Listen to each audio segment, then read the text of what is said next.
Di awal film, kita akan diperlihatkan dengan dua orang pria tua dan seorang pria muda yang sedang makan bersama. Pria muda tersebut bernama Kang Seo. Di sini, ia sedang menceritakan awal mula ia memutuskan melakukan perjalanan tanpa tujuan. Kang Seo memulai ceritanya saat masih menjadi seorang dosen. Ketika di kampus, dirinya tak tahan ingin buang air kecil. Namun ia tak sengaja masuk ke dalam kamar mandi wanita, sehingga membuat wanita yang ada di dalam kamar mandi salah paham kepadanya. Mereka akhirnya menyebarkan foto Kang Seo dan menyebutnya dosen museum. Setelah kejadian itu, Kang Seo pun dicap sebagai seorang dosen yang museum. Hal itu pun membuat ia pergi melakukan perjalanan hidup. Ia mulai melakukan perjalanan melewati sungai yang sudah beku dan pegunungan, hingga ia pun tiba di sebuah rumah. Kang Seo lalu mencoba untuk memanggil pemiliknya. Namun karena tak ada jawaban, ia pun berusaha mengintip ke dalam rumah, di mana ternyata saat itu sedang terjadi proses menanam benih di atas meja. Setelah selesai, pemilik rumah itu yang bernama Son keluar menemuinya. Son pun marah karena Kang Seo datang ke rumahnya dan mengintip mereka. Namun Kang Seo menjelaskan bahwa ia sedang mencari tempat tinggal yang bisa ia sewa untuk sementara karena ia sedang melakukan perjalanan hidup. Son lalu mengatakan bahwa rumahnya ini bukanlah tempat penginapan dan ia tak akan menyewakannya kepada Kang Seo. Akan tetapi istri dari Son yang bernama Yeonji keluar dari rumah dan mengatakan kalau Kang Seo bisa tinggal di rumahnya. Namun ia harus membayar mereka dengan harga yang mahal. Kang Seo pun tak keberatan dengan hal itu. Malam harinya Kang Seo kini sudah tinggal di rumah itu.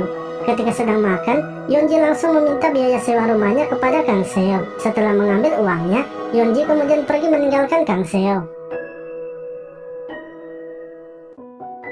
Akan tetapi, Kang Seo yang sedang makan tiba-tiba saja mendengar suara pemersatu bangsa. Hal itu pun membuat ia penasaran dan mencoba untuk memeriksanya. Yang ternyata, Son dan Yeonji sedang asik menanam benih bersama. Kang Seo pun sangat terkejut melihatnya. Namun karena ia tak tahan melihat hal itu, ia kemudian pergi ke kamarnya dan melakukan olahraga dengan mandiri. Esok harinya terlihat Kang Seo yang pergi keluar jalan-jalan di sekitar rumah. Ketika sedang di dekat sungai, ia melihat ada sebuah benda yang mirip seperti kerang. Ia kemudian mengambilnya dan mencoba meniupnya. Akan tetapi ketika sedang meniupnya, tiba-tiba saja seorang wanita pun muncul. Wanita itu datang dengan memakai pakaian seksong dan membawakan Kang Seo makanan. Hal itu pun membuat Kang Seo sangat kaget karena melihat wanita cantik yang tiba-tiba muncul di depannya. Wanita tersebut bernama Mion. Ia kemudian memberikan makanan itu kepada Kang Seo dan langsung pergi meninggalkannya. Lalu ketika sudah berada di kamarnya, Kang Seo yang penasaran kemudian mencoba meniup kerang itu. Namun saat ia meniupnya, yang datang malahan Yeonji. Hal itu pun membuat Kang Seo sedikit kecewa. Singkat cerita, terlihat Kang Seo dan yang lainnya sedang makan bersama. Saat itu sedang ada seorang pria baru yang bersama mereka. Pria itu merupakan orang yang sedang melakukan perjalanan hidup juga, sama seperti yang Kang Seo lakukan. Akan tetapi pria itu merasa aneh kepada Son dan Yeonji. Ia pun akhirnya memilih pergi secara diam-diam dari rumah itu. Namun ketika sedang dalam perjalanan, tiba-tiba saja seseorang datang memukulnya dari belakang. Esok harinya terlihat Yeonji yang sedang memotong daging dengan senyuman jahat. Setelah itu, ia kemudian menyajikan masakannya kepada Kang Seo dan Son. Kang Seo yang sudah selesai makan, kemudian keluar di sekitaran rumah dan meniup kerangnya. Mion pun keluar dengan pakaian seksongnya. Kang Seo sangat senang karena melihat Mion yang muncul. Mion lalu menjelaskan bila Kang Seo ingin bertemu dengannya di rumah itu, maka Kang Seo sebaiknya meniup kerang itu ketika sudah tengah malam. Malam harinya terlihat Kang Seo yang sedang menunggu waktu tengah malam. Ketika waktu sudah menunjukkan jam 12 malam, Kang Seo dengan bergegas langsung meniup kerang tersebut.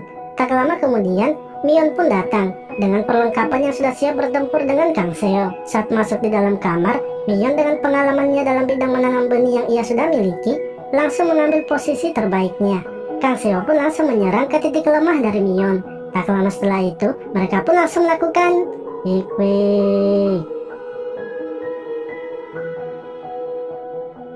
Setelah kejadian tersebut, Kang Seo selalu memanggil Mion di jam tengah malam dan menanam benih bersamanya sampai pagi.